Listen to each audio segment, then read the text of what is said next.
Welcome back, everyone. George here again with another one of the reposted arcade reviews. This time it is Tapper, one of my favorite games. And I'm just going to let you watch it since it has its own intro. So make sure to hit that like and subscribe button. And as always, join us on Twitch most nights, 8 p.m. Eastern Standard Time, and enjoy the video. Now, guys, ready for another fun day? Oh, yeah. Live the dream, you know. That's what people say. Live the dream. Always. Yeah, I mean, we actually got taps now. Wow. Yay. Yeah. Fancy. Yeah, now I really get to learn how to use them. I wonder, just have to see when we have a crowd coming in. Yeah. Well, it's about that time almost. Yeah. Want to take a look outside for me? Sure do. See if we actually got anyone out there. Oh, mother. What?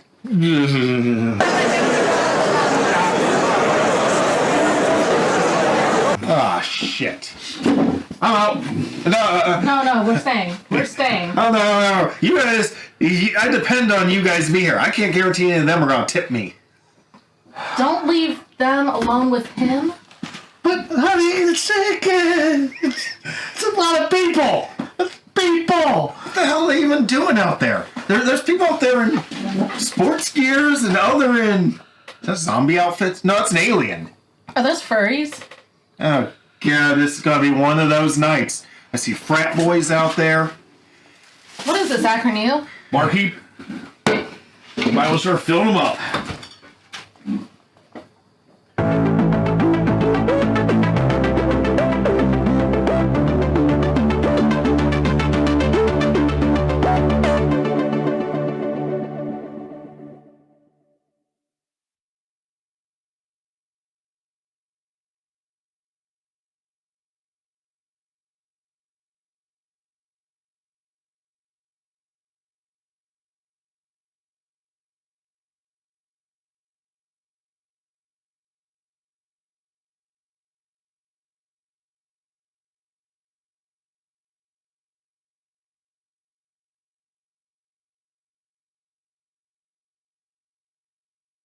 Alright, so we got Tapper here, a truly classic arcade game from 1983.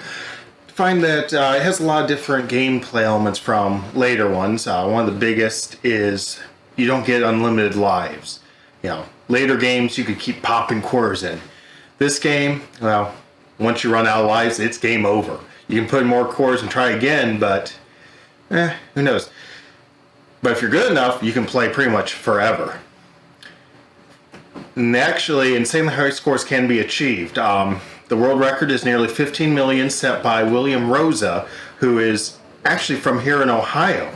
He also holds the highest score. He did at Full Blast Arcade, and I've seen that machine. So you can see it's crazy. It could take as much as 20 hours of non-stop playing to reach that score. Now, this one, among arcade games, is also unique. It's not meant for kids. Anheuser-Busch actually sponsored the game. So when you look at the real console, not just my emulated here, it looks like you're sitting at a bar. It's got the nice trim, it's got the footrest, it even has a cup holder. And instead of your traditional joystick, it's got tap handles. You quite literally pour the alcohol. Now, the game itself has 4 levels. However, I've never reached level 4. Each level, of course, has multiple stages with a few more people each time. The first one's pretty easy. One person on each bar. You throw the drink down. They usually leave the screen. You can beat this one in seconds, unless you really mess up. Second stage, however, is where you start to see all the elements now coming together. You have multiple people at each bar. Some will leave when they get their drinks. Others will only slide part of the way down.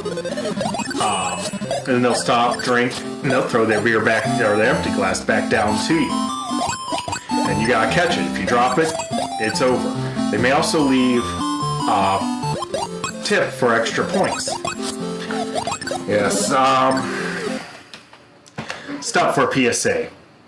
Time I'm recording this, we're going through a huge pandemic. And the industry hasn't seen something like this in over 100 years. The hospitality industry has been hit extremely hard. They say now as much as 80% of the bars and restaurants could close. So if you go out, make sure you're tipping. These people live on their tips.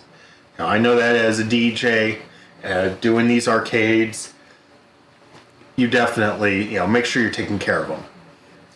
But now let's get back to the game. So when you grab a tip, the dancing girls appear. This will distract some of the patrons, and they'll stop moving. However, they will not be paying attention if you send them their beer. They'll slide right past them, and you could end up easily dropping. Now, basically people are very easily distracted in real life. It wouldn't take just the dancing girls. Hell, just watch. What can I get to drink for you? Sir? Sir? You want... Sir? Sir, use your words, sir. Sir? How about for you, ma'am? What can I get? Hold on. Ma'am, I got customers waiting. What can I get you a drink? No, you're going to hold on a second. And see, this is what you deal with. This is what I'm talking about. These customers are so easily distracted. It doesn't take just a bunch of dancing girls. The slightest thing distracts them. So let's get back to the review here. Hey, get a drink finally. Yeah, if this game was realistic, 75% of the patrons wouldn't be paying attention under a normal circumstance, and would be dropping their drinks on the ground most of the time. You'd have a whole mini game of just mopping up the floor. But instead, you get a little more fun-ish of a mini game. It's a classic shell game. This bandit-looking guy shakes up all but one can, and then mixes them up, and you have to guess which is the correct one. Pick the right one, you get the points, and possibly an extra life, depending on how well you did in previous stages. Pick the wrong one, well, you get a face full of beer. Now it's on to level 2, the sports event. They're going to be coming at you fast, 3 to 4 per bar. Most time they'll barely move when you get their drinks, and you'll be rushing to get 4 or 5 glasses before they hit the edge. Yeah, I'm not sure what's going on here. They got every sport mixed together. Whatever it is, this is going to make basketball look dull. Hey! We're here for the game. What game are you guys here for? You know, The game. the game. The game. The game. What are you dumbasses talking about? The game. The game. Pick a game. You got 8 different ones going on here. What kind of bar you think this is? We're already playing the game. You already lost. Get the hell out of my bar, both of you. So now it's toga party time. Because it's off to the frat house to serve beers. 4 kegs and a bartender. Must be their parents' money. Not sure where they were all of age either, but anyways, I'm just serving the alcohol. How much trouble can I get in? This time the bars are though going in 2 different directions. Throw the beer and then run down the bar to get glasses so you can catch. So you're going to do that a lot here. However, this is much more difficult because you're going to get confused going back and forth. And of course, the drinkers get impatient and reach the end. They're going to pick you up and throw you down the bar. Now, level 4, can't really play because I've never reached that level. It's the space station, basically. I'd love to. I'm a sci-fi fan. I'd love to see that level in person. One day, hopefully, I'll reach it. I'll just have to keep playing. There's also a kid's version put out, Root Beer Tapper. Same game. They just switched the Budweiser logos out. It was released in 1984, a year later. Levels are the same, just different logos. Alright, so remember in college that frat party you went to? The one that served root beer? Guess who brought the root beer? Root beer? Did you say root beer? Root beer! Root beer! Root beer! Yes, I don't remember. Of course, then again, I never got invited to frat parties anyways. I was a nerd. Nerd out of my base! Nerd! Nerd! Nerd! Yes, there's other versions of the game. All kinds of different clones, re-logos. Some places got their own versions just to promote their house beer. But in the end, they're pretty much all the same, unless you go to a whole different system. You know, the Atari looks a lot different than the arcade version, but you'll see on most anything. But now it comes down to, what do I think of the game? Well, honestly, this is probably my favorite arcade game. I can play this for hours. It is definitely your classic arcade game, but it's also a bit different, especially if you find the original console. When you're sitting there with a tap handle, you're trying to move up and down, you literally have your beer next to you. It's an incredible game. If you can't find an arcade, get the emulator. It's nice. It's great for two people. Root Beer Boy back there has a tendency to milk level 2 and get a lot of points, but it's still fun with having multiple people. I've even had little mini tournaments. So make sure, try it out.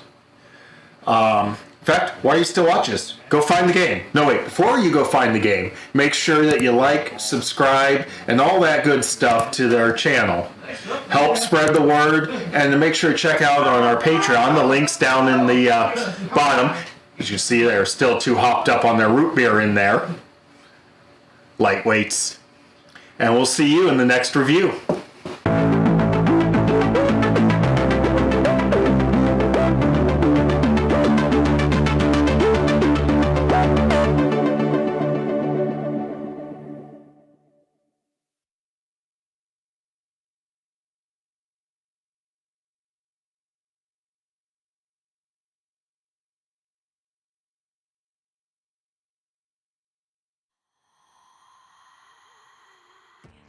I hope you enjoyed that video. If you did, hit the like button and subscribe button. Please share this channel. We're still a growing channel at this point, and we could use all the help we can get. If you want to look for other ways to support us, check down the description. And of course, join us on Twitch almost every night at 8 p.m. Eastern Standard Time. GamerNerdsRUs. You can also find us on Twitter, Discord, and Facebook. Hope you enjoy your day, and we'll see you in the next video.